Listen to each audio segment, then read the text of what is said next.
కనుక యేసుక్రీస్తు వారు ఎవరు? దేవుడు. ఈయన కుమారుడైన దేవుడు అంటే అందరికీ తండ్రి అయిన దేవుడు ఉన్నాడు. తర్వాత కుమారుడైన దేవుడు ఉన్నాడు. తర్వాత పరిశుద్ధాత్మ దేవుడు ఉన్నాడు. పరిశుద్ధాత్మ దేవుడు ఉన్నాడు.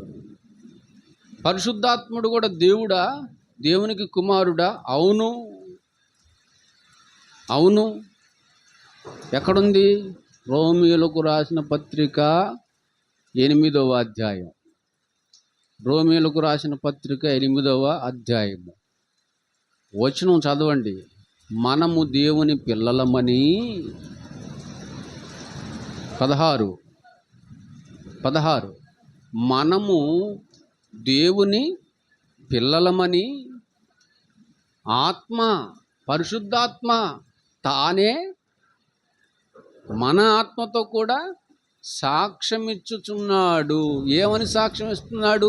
మనము దేవుని పిల్లలం.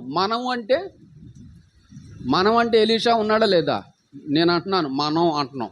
మనం అన్నానంటే అర్థమైంది, నన్ను కూడా కలుపుకొని. మనము దేవుని పిల్లలం. మనం దేవుని పిల్లలం అంటే నేను కూడా దేవుని పిల్లనే. మీరేం పిల్లలు, ఆడవాళ్ళు కనుక. మేము పిల్లలం, పిల్లోళ్ళం, అంతే కదా. అంటే మేము దేవుని పిల్లోళ్ళం, మీరు దేవుని పిల్లలు. అంటే పరిశుద్ధాత్ముడు కూడా ఎవరు? దేవునికి పిల్లోడు అంటే కుమారుడు. ఎంత బాగుంది. గనక ఇప్పుడు ముగ్గురు ఎవరు? ముగ్గురు దేవుళ్ళే. తండ్రి, అందరికీ తండ్రి అయిన దేవుడు ఆయన ఒక్కడే. ఏమంటే దేవుడు ఒక్కడే అని ఉంది కదండి బైబిల్లో. ఎవరు కాదన్నారు? ఎవరు కాదు? నువ్వు కాదన్నావా సుశీలరా? దేవుడు ఒక్కడే కాదంటావా? దేవుడు ఒక్కడే. ఏ దేవుడు? అందరికీ తండ్రి అయిన దేవుడు ఒక్కడే, ఇద్దరు లేరు. తండ్రులు ఎంతమంది ఉన్నారు? ఒక్కడే తండ్రి. ఆయన అందరికీ దేవుడు. దేవుడు ఒక్కడే, తండ్రి ఒక్కడే. అలాగే యేసుక్రీస్తు వారు ఒక్కడే, పరిశుద్ధాత్ముడు ఒక్కడే. అంటే యేసుక్రీస్తు వారు దేవుడే, పరిశుద్ధాత్ముడు దేవుడే. మనమే దైవాలం అయినప్పుడు వాక్యం వచ్చే మరి వాక్యం ఇచ్చిన వాళ్ళు ఏమవ్వాలా? ఇలా ఆలోచించలేకపోయారు ప్రియులారా. ఇంకా కొంతమంది ఉన్నారులేండి, ఏమండి ఈయన ఒక ప్రవక్త అండి. ప్రవక్తే. ప్రవక్త కాదని ఎవరన్నారు? ప్రవక్త అంటే ఏం చేస్తాడు? తండ్రి ప్రజలకు ఏదైతే చెప్పమన్నాడో అది మాత్రమే చెప్పేవాడు ప్రవక్త. అంటే యేసుక్రీస్తు వారు తండ్రి ఏదైతే చెప్పమన్నాడో అది మాత్రమే చెప్పాడు గనక యేసుక్రీస్తు వారు ఎవరు? ఆయన ఒక ప్రవక్త. యేసుక్రీస్తు వారు అలా చెప్పాడు గనక యేసుక్రీస్తు వారు కూడా ఒక ప్రవక్త అనబడ్డాడు. కానీ ఒక్కటి గుర్తుపెట్టుకోవాలి, ఆయన ప్రవక్తలలో ఒకటి కాదు, ప్రవక్తలందరికంటే గొప్ప ప్రవక్త. ఆయన గొప్పవాడు అని అర్థం చేసుకోవాలి. అంటే ఒక వ్యక్తి ఇన్ని పాత్రలు పోషించగలడా? అంటే యేసుక్రీస్తు వారు కుమారుడు, యేసుక్రీస్తు వారు ప్రవక్త, యేసుక్రీస్తు వారు మెస్సయ్య, యేసుక్రీస్తు వారు దాసుడు, రక్షకుడు, విమోచకుడు, మార్గం, సత్యం, జీవం. ఇన్ని పాత్రలు పోషించగలడా? ఎందుకు పోషించలేరు? ఎందుకు పోషించలేరండి?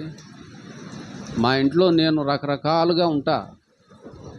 నా భార్యకి భర్తను నేను, నా పిల్లలకి భర్తను నేను. చెప్పు తెగిద్ది అంటారా అనరా? అరే పిల్లలకి భర్తవా అంటారా అనరా? పిల్లలకి ఎవరిని? అదేంటి ఆమెకి భర్త ఏంటి, వీళ్ళకి పిల్లలకి తండ్రిని ఏంటి? నేను ఒక్కడనే కదా. అంటే ఒక్కడనే ఇద్దరికి ఇద్దరికి ఒకటిగా ఉన్నానా? లేదు. ఆమెకి భర్తగా ఉన్నాను, వీళ్ళకి పిల్లలుగా ఉన్నాను. ఇప్పుడు మా అమ్మ బతిగా ఉంది, మా అమ్మకి ఎవరిని? అదేంది?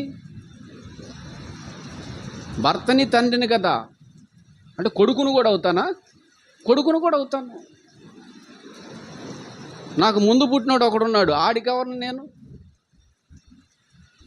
నాకు ముందు పుట్టినోడు నాకేమవుతాడు? వాడండి కొంచెం. ఏంది పడతాయి?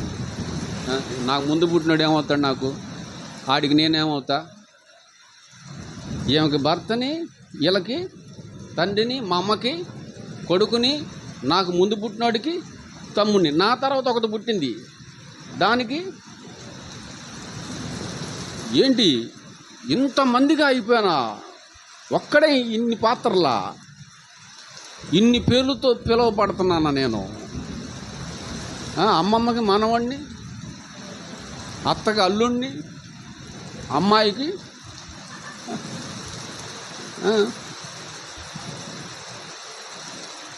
ఊరు బావు, కొంతమందికి బావని, కొంతమందికి బామ్మర్దిని, ఒక్కడనే. అలాగే రాసుకో, ఎన్ని రాసుకుంటారో రాసుకో. మీ అందరికీ ఆత్మీయ తండ్రిని, కాపర్ని. అలాగే యేసుక్రీస్తు వారు కూడా, ఆయన దేవుడు, కుమారుడు ఆయన, ప్రవక్త ఆయన, దాసుడు ఆయన, మార్గం ఆయనే, సత్యం ఆయనే, జీవం ఆయనకి ఎన్ని ఉన్నాయి? అన్నీ ఆ ఒక్కడికి సంబంధించినవే.